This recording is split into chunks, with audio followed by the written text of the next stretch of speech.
So yun guys, update tayo MRT7 dito North Avenue sa may last station ng SM North. So ayan, may mga bagong ano na naman additional na platform. Ayun dun sa may banda ron guys. Ayan. Kasama po yan ng MRT7. Yung tinatayo na yung kadugtong ng MRT3 at ng line 2. Yan ang train dito sa may SM North. Katabi lang po yan ng Trinoma guys. Ayan yung area. Yan, may mga bagong poste na naman na additional na beam. So ayan yung ating update ngayong araw na to. Kaya lang guys ay bumabagal, no? Bumabagal yung construction na ano dito, work. So ayan yung kanilang area. Bumabagal po guys kasi nga naapektuhan to sa pamamalakad ni BBM yung ganitong project, no? Hindi katulad ng mga nagdaang panunungkulan ni Tatay Duterte, mabilis po yung construction ano. So ito yan, matagal nang tenga-tenga na naman guys. Ayan, no? Madalang na yung mga workers dito na nakikita namin araw-araw, no? Every week na umuwi ako dito guys. Yan, no? Matagal yung proseso, hindi pa ganun ka 100%. Katulad sa Commonwealth, halos wala na rin ako nakikitang workers doon kasi nga yung pasahod noon doon sa mga workers ng MRT7, doon sa mga workers ay nabinbin, no, na iulat pa yon doon kay Erwin Tulfo, doon sa ating idol, yung mga workers na hindi na pinapasahod, no, dahil nga doon sa siguro sa kakulangan na rin ng budget, no, na ano na halos natigil na po yung mga gumagawa doon guys. Meron dito mga pangilan-ngilan gumagawa pero hindi katulad noon dati na talagang namumulaklak yung tao sa mga gumagawa araw at gabi. May mga gumagawa. So dito ayan, no. Ayan, ito matatagal na to guys yung poste na yan ngayon lang na buhusan ng biga yan sa taas. Tagal yan nakatiwangwang guys. Meron pa mga butas nga dyan na hindi pa nabubuhusan doon sa may banda ron. Ayun, bago na naman yun guys, yun doon sa may sulok na yun. Tapos may additional mga poster ito na matatagal nang nakatayo, no, yan hanggang doon sa may likod ng building na yan guys. No, update natin yung dulo naman nito ay LRT. Yan yung beam na yan, yan din po ay kasama. Dito po nagtagpo yung tatlong station, 7, 3 at 1. Dito po nagkita-kita. Ayan guys, ayan sa area na to. Napakainit ng panahon, no? Ngayon lang ulit tayo dito nadaan. Every weekend dito kasi tayo dumadaan, kaya nakikita natin kung may mga gumagalaw o wala. So ayan, diyan nagkaroon na rin ng poste diyan sa may gitna na yan. Ayan. Yan po, meron pa mga additional na poste yan papuntang Ipakyapo na guys. Yan sa yung kabilang na yan, release ng train. Yan sa may Emerson Building. Ayan, no? Emerson Building yan. May mga additional pa dyan poste. So sana wag tong mauwi sa isang kwento na lang, no? Sayang kasi yung mga ganitong proyekto pagka natigil, no? Hindi papakinabangan, sayang lang yung ginastos kung ito ay putol-putol. So ayan, no? Gandun sa dulo.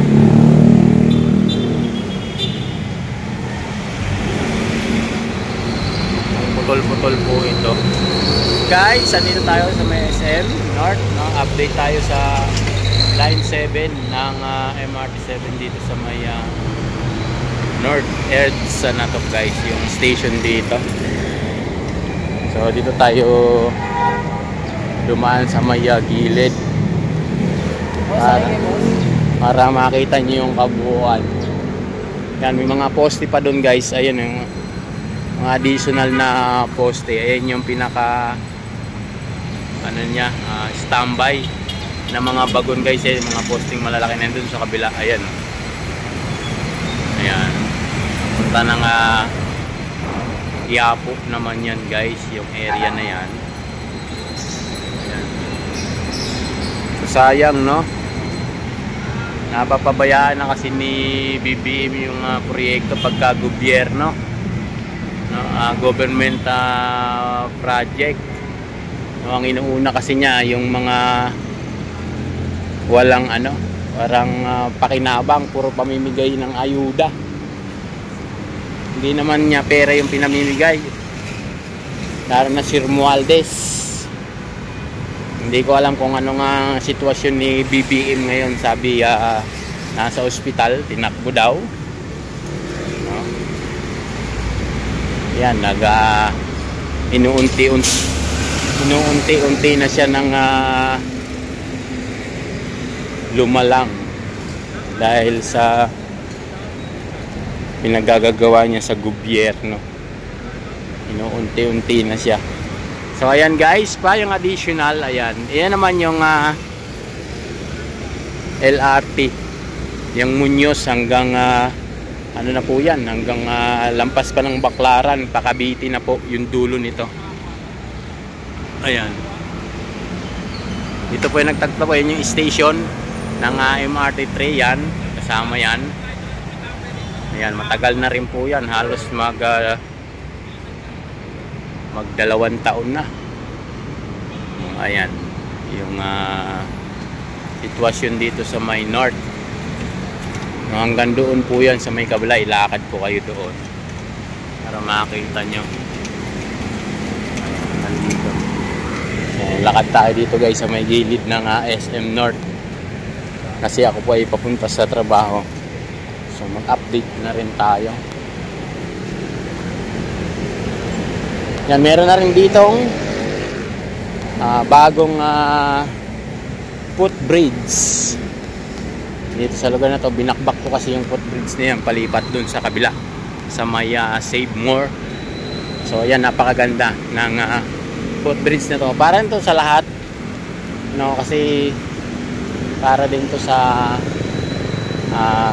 mga kababayan natin na nag-aabang ng pasahero sa linya ng tren.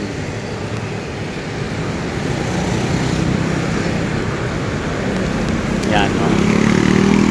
Ayan guys, yung footbridge na to, sa entrance yan dyan sa may SM North. Ayan. Ayan guys, so diba ang ganda ng footbridge na yan, palipat doon sa kabila. Pagbaba mo dyan, magkabang ka ng bus na na carousel, pwede po dyan. Ayan, kung ewan ko kung yan po ay inopen na para sa public dyan sa pababa, pero yung palipat po doon sa kabila ay open na po yan. Kaya lang dito sa carousel, hindi ko lang alam kung yan po ay available na para sa ating mga kababayan. Tutawid tayo doon sa kabila guys para makakita nyo yung diba? Yan yung sa ilalim tayo. Pag siniswerte ka, makakapulot ka pa ng 20. Makapulot pa tayo ng 20 pesos. So ayan guys, right, and yan, para po yan sa carousel. Okay na guys, SM North EDSA okay na pala, binuksan na pala to sa publiko guys. Ayan, may mga bus na yan. Ayan, binuksan na yung dito area. So medyo matagal-tagal din kasi tayo na hindi natin to napansin. Meron na pala dito EDSA. Yan yung sa mga carousel naman. Ayan o, di ba? Meron na pala, okay na. So yan guys, hanggang doon po yan sa may ayan, hanggang doon, Muñoz na po. Doon tayo sasakay mamaya sa LRT. So ayan guys, okay na yan. Ayan o. Ganun, ang ganda. Ang ganda nung ano, para kang nasa ibang bansa. O, diba? Basta may budget at hindi tinipid, maganda yung kinalalabasan ng project guys eh. Hindi katulad nung bumagsak na tulay. Tinipid at sinisisi pa si Tatay Duterte. Diba? Nung bumagsak ang tulay, sinisi kay Tatay Duterte. Pero pagka mag-grand opening na inumpisan tatay yung project, dapat nga po si Tatay Duterte pagka mga grand opening na ganyan sa mga government project, dapat nga si Tatay Duterte, hindi si BBM eh. Diba? Tinipid niya yung mga project na ganito, yung mga panggobyerno. Nasa isip kasi nung mangurakot lang eh. So ayan guys, diba ang ganda? Nakita nyo naman pag hindi tinitipid, ayan oh. Hanggang doon yan para hindi delikado sa pagtawid-tawid. Dati kasi tinanggal niyan, binakbak yan. So ayan, inayos na. Ang ganda nung ayan pagkakayari. So maraming salamat sa inyo guys. Hanggang dito na lang, magpapaalam na. Inyong lingkod. Yan, paki-like and share naman po ng ating channel. So, maraming salamat po at may love shoutout po sa ating mga bagong subscribers. Maraming salamat po. Bye-bye!